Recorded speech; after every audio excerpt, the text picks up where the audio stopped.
ପରେ ଆଉ ଏକ ପ୍ରାଣଘାତୀ ଭାଇରସର ପ୍ରକୋପ ସାମନାକୁ ଆସିଛି। ରୱାଣ୍ଡାରେ ଏହି ଭାଇରସ କାରଣରୁ ଲୋକଙ୍କ ଜୀବନ ଚାଲି ଯାଉଛି।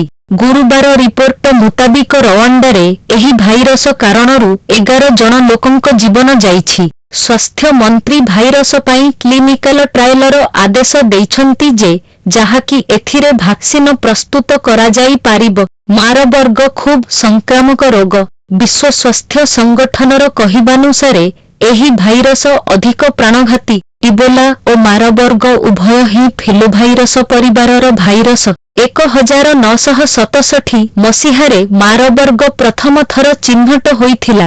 ଆଫ୍ରିକାରେ ଏହି ଭାଇରସର ପ୍ରକୋପ ଦେଖିବାକୁ ମିଳିଥିଲା। କୁହାଯାଏ କି ଏହି ଭାଇରସର ମାଙ୍କଡଙ୍କ ସହ ସମ୍ବନ୍ଧ ରହିଛି। ବିଶ୍ୱ ସ୍ୱାସ୍ଥ୍ୟ ସଂଗଠନର କହିବାନୁସାରେ ଏହି ଭାଇରସର ମୃତ୍ୟୁ ହାର 24 ରୁ 88% ମଧ୍ୟରେ ହୋଇପାରେ।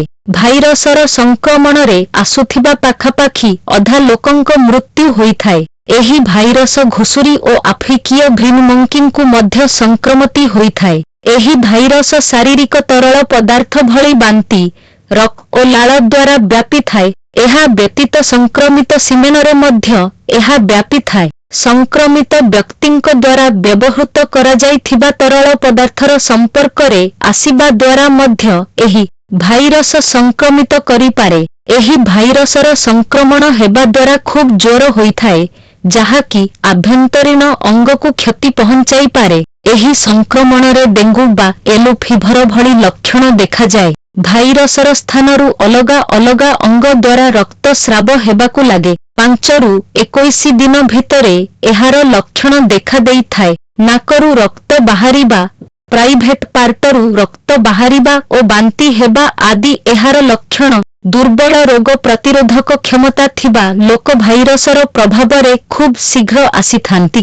ବିଶେଷଜ୍ଞଙ୍କ ମୁତାବିକ ଏହି ଭାଇରସର ପ୍ରସାରକୁ ନିୟନ୍ତ୍ରିତ କରାଯାଇପାରେ। ଏହି ଭାଇରସ ବାଦୁଡ଼ି ଓ ସେମାନଙ୍କର ୟୁରିନରୁ ମଧ୍ୟ ବ୍ୟାପିପାରେ। ଏଥିରେ ପର୍ଯ୍ୟାପ୍ତ ଶୋଇବା, ହାଇଡ୍ରେଟେଡ୍ ରହିବା, ଅକ୍ସିଜେନ ଓ ବ୍ଲଡ୍ ପ୍ରେସରକୁ ନିରନ୍ତର ମାପିବା ଉଚିତ।